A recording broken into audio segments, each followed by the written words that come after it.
लोक मला बोलवतात, पण कार्यक्रमाचे अध्यक्ष एवढे डॅशिंग मी कधीही पाहिले नाही. संजय काळे सर ज्या क्षणापासून मागच्या पाऊण तासात माझ्या आयुष्यात आले, त्यांनी जो ताबा घेतलाय तो ताबा घेतलाच आहे. म्हणजे मी त्यांना आता इथं सुद्धा म्हणलं की आपल्या घरी आई स्वयंपाक करते किंवा बायको स्वयंपाक करते आणि तिची इच्छा असते की नवरा थकून आलाय, त्यांनी काढलेली रांगोळी बघावी, त्यांनी मांडलेला पाट बघावा, त्यांनी केळीचं पान बघावं, चटणी बघावी, कोशिंबीर बघावी, लोणचं चाटावं, मग भाजी मध्ये पोळी बुडवावी आणि असं खावं. पण संजय सरांसारखे नाही, वाढ भाजी पोळी खाऊ दे पटकन, आता कुठे आल्यापासून त्यांचा एकच हेतू आहे की विद्यार्थी बोर झाले नाही पाहिजे. ज्यांच्यासाठी हा कार्यक्रम आहे त्यांना बोर करून काही करू नका, असं विद्यार्थ्यांच्या मनातलं जाणणारा हा अध्यक्ष आहे. मला त्यांचं फार कौतुक वाटलं, त्यांच्यासाठी एकदा जोरदार टाळ्या वाजवा. आपण खूपदा असं ऐकतो की आजच्या कार्यक्रमाचे अध्यक्ष तरुण तडफदार, आणि ते तरुण तडफदार एवढे मरेल असतात की यांना कुठून तरुण आणि तडफदार म्हणावं. पण हे मात्र व्यक्तिमत्वाने तरुण तडफदार आहेत आणि वागायलाही तरुण तडफदार आहेत असे अध्यक्ष आहेत संजयजी काळे, जे आपल्या या कॉलेजला लाभले. त्यांच्या वडिलांपासून 1970 साली हे कॉलेज स्थापन झालं. मी तुम्हा परिवाराचा फार मनापासून ऋणी आहे, तुमच्या पत्नीच आहे ताईंचा.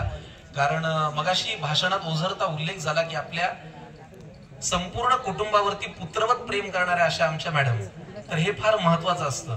जेव्हा आपला पती किंवा आपले सासरे किंवा आपल्या घरामध्ये एखादी गोष्ट, एखादी परंपरा सुरू होते, तेव्हा ती धुरा आपलीच आहे असं समजून आलेल्या सगळ्यांना पुत्रवत प्रेम देणारी गृहिणी घरात असेल तर ते नंदनवन असं फुलतं. आणि त्या काळे कुटुंबाचं यश आहे असं मला वाटतं. आणि तुम्हा दोघांनाही त्याच्याबद्दल खूप मनापासून आभार आणि शुभेच्छा. तुमचं कौतुक आहेच, या जमलेल्या सगळ्यांविषयी मला तितकाच आदर आहे. कारण तुमच्या या धांदरटपणाला ते निमूटपणे सहन करतात, ते त्यांचंही कौतुक आहे. त्याच्यामुळे तेही काही कमी नाहीये. कारण अध्यक्ष असा असेल तर बाकीच्या नाव, सर थोडं थांबा ना, आम्ही एवढा जीव काढलाय ना सर, आम्ही नियोजन केलंय ना सर, तुम्ही बघा ना. ते बरं, आता त्यांनी फार चांगल्या भाषेत सांगितलं की मी त्यांना आल्या म्हणलं की तुम्ही हे काय टी शर्ट, मला हे काय घातलंय, कशाला घातलंय, वेगळं जॅकेट काहीतरी घालायचं. म्हणलं अहो सर, मला असं वाटलं कॉलेजमध्ये जायचं तर काहीतरी यंग असं वाटेल, असं काहीतरी घालं म्हणून मी हे घातलं. हे काय घातलं, बरं इथं सत्कार, पहिला सत्कार झाला, ही शाल त्रिकोणी कोणाच्या बापाने केली. माग जी पळापळ झाली ना त्याला तोड, आता शाल त्रिकोणी नाही. आणि काळे सरांनी ते बरोबर घेरलं, फार सुंदर रांगोळी काढली. मुद्दा मी हा सांगत होतो की वेगवेगळ्या देशामध्ये नाटकाच्या निमित्ताने जावं लागलं, जाण्याची संधी मिळाली. 10-12 देश फिरलो, वेगवेगळ्या विद्यापीठात गेलो, वेगवेगळ्या कॉलेजला गेलो. तुम्हाला खरं सांगू, जगामधलं नैसर्गिक सौंदर्य लाभलेलं सगळ्यात सुंदर कॉलेज आत्ता ज्या कॉलेजमध्ये मी उभा आहे ते आहे. काय पाहिजे, छत्रपती शिवाजी महाराजांचं जन्मस्थान ज्यांच्या डोक्यावरती आहे त्या कॉलेजला अजून सधनता काय पाहिजे, अजून काय पाहिजे, अजून श्रीमंती काय पाहिजे. अष्टविनायकामधले 2 गणपती ज्यांच्या अगदी हाकेच्या अंतरावरती आहेत, त्या बुद्धीची देवता असणाऱ्या गणपती बाप्पाच्या सानिध्यात हे कॉलेज आहे, तर अजून काय पाहिजे. अशा वेगवेगळ्या गोष्टींनी मला असं वाटतं की आपली चिकाटी, आपली लगन, आपलं कर्तृत्व, आपलं मन लावून काम करणं, याच्या पलीकडे आता या कॉलेजला, या संस्थेला आणि या विद्यार्थ्यांना दुसरं काही नाही. तेवढं तुम्ही कराल ना तर ह्या कॉलेजचं, या संस्थेचं, या प्रत्येकाचं नाव तुम्ही उज्ज्वल कराल, याच्यामध्ये मला शंका वाटत नाही. माझं नाव संकर्षण कराडे, मी परभणीचा आहे, मराठवाड्यातला. आता तुम्ही ज्या पद्धतीने गावागावातून आलेला आहात तसाच मीही आलेलो आहे. मला सुद्धा शाळा कॉलेजमध्ये जेव्हा भाषणं व्हायची तेव्हा मलाही बोर व्हायचं, पण मी ऑब्झर्व करायचो की हे अध्यक्षीय भाषण कसं करतात, हे सूत्रसंचलन कसं करतात, हे आभार कसे मानतात, हे प्रमुख पाहुण्यांना कसं बोलवतात, ज्यांना बक्षीस मिळाले ते कसं बोलतात, ज्यांना संधी मिळत नाही ते कसे वागतात, हे ऑब्झर्व करायचो. आणि ते ऑब्झर्व करण्याकरता मला असं वाटलं की आपण पण अभिनय करावा. आणि म्हणून मग आज एका गावामधून येऊन मी मुंबईमध्ये गेली 16 वर्ष काम करतोय. देवाच्या दयेने, आई वडिलांच्या आशीर्वादाने, माझ्या मेहनतीमुळे मला संधी मिळते आहे आणि त्या संधीचं एक फलित आज मला या कॉलेजमध्ये येता आलं. मला तुम्हाला काय देता येईल याचा मी सारखा विचार करत होतो. तर मी तुम्हाला खरं सांगू, आता ज्या वयात आणि जो क्षण तुम्ही जगताय ना, हा तुमच्या आयुष्यातला दी बेस्ट क्षण आहे. याच्या इतकं चांगलं पुढे काही येणार नाही. कारण पुढे तुमच्या हातून जे काही घडेल ते आता तुमच्या मनात तुम्ही जे काही पेराल त्याचं फलित असेल.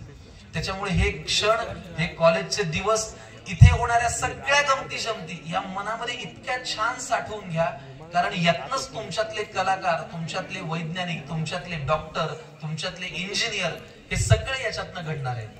मी मगाशी सरांना खरंच असं म्हणालो की तुमच्याकडे महिलांची संख्या जरा जास्त आहे, स्टाफ मध्ये पण आणि विद्यार्थिनींमध्ये पण. तर ते म्हणाले नाही विद्यार्थी खूप आहेत पण ते ग्राउंड वरती जास्त रमतात. म्हटलं काही हरकत नाही, तेही माझ्यासारखेच आहेत, मी ग्राउंड वरतीच रमायचो. पण ठीक आहे, त्या रमण्यामध्ये सुद्धा एक मजा आहे, त्या ऑब्झर्व करण्यामध्ये सुद्धा एक. मी काय करायचो, सायकलवर जाता जाता म्हातारे माणसं दिसली की त्यांच्या कानात ओरडायचो.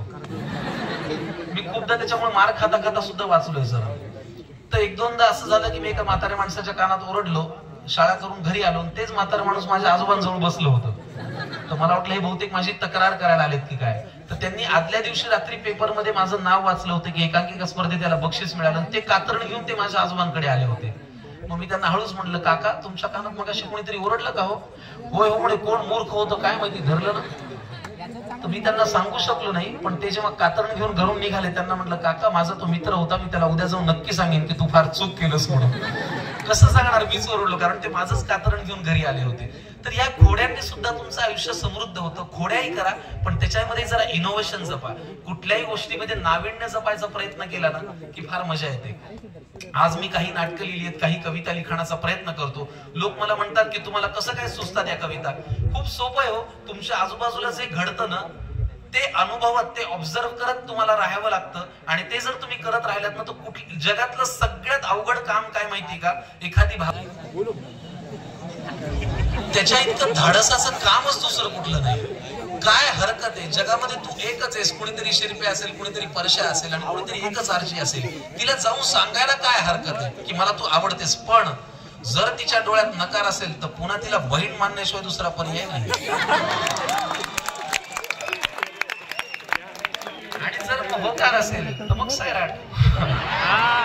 मुद्दा असा, माझा मुद्दा एवढाच आहे की एखादी भावना व्यक्त करण्या इतकं धाडसाचं काम नाही. मला आज इतकं कौतुक वाटलं की तुमच्या या स्नेह संमेलनामध्ये एक असे शिक्षक आहेत आणि एक अशा शिक्षिका आहेत ज्यांची लिहिलेली पुस्तकं तयार आहेत. जगातलं सगळ्यात अवघड काम व्यक्त होणं.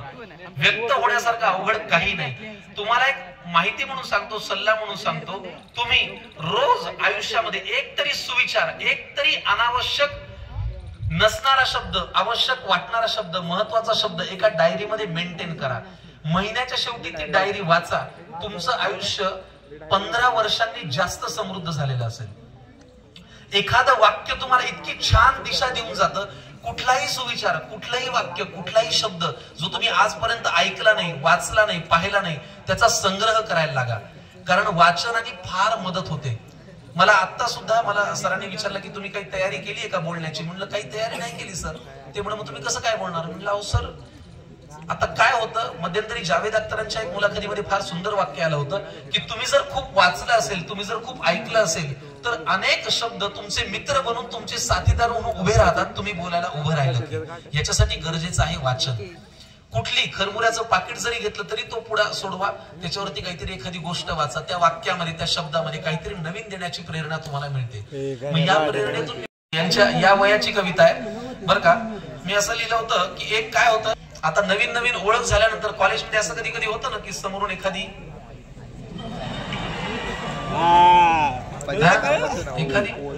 नाही आपल्याला खूप आवडते, आपण मित्राला सांगतो ना की अरे बरी आहे रे, असं होतं ना.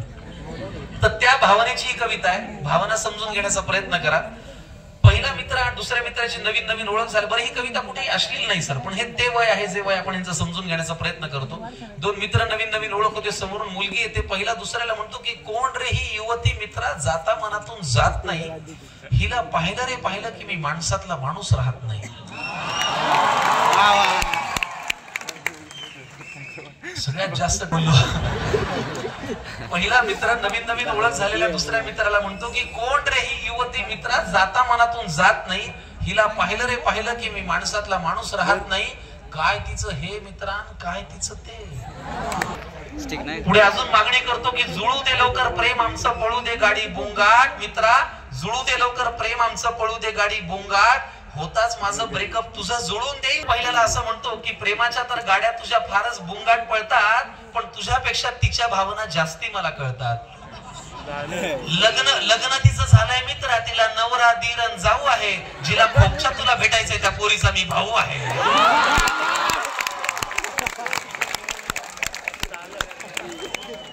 पहिला बॅकफुटला येतो आणि म्हणतो थोड्या थोडक्यासाठी मित्रा नको मॅटर घडवू, थोड्या थोडक्यासाठी मित्रा नको मॅटर घडवू, खोपच्यात भेटतो तुला मी पण इथं नको बडवू. आधीच ताप होता मला मी रात्रभर कणत होतो, आधीच ताप होता मला मी रात्रभर कणत होतो, आणि ती नाही रे तिच्या मी बाजूची पोरगी म्हणत होतो. ते अशा या गमती जमती कॉलेजच्या लाईफ मध्ये होत असतात आणि ते व्हायलाही पाहिजेत.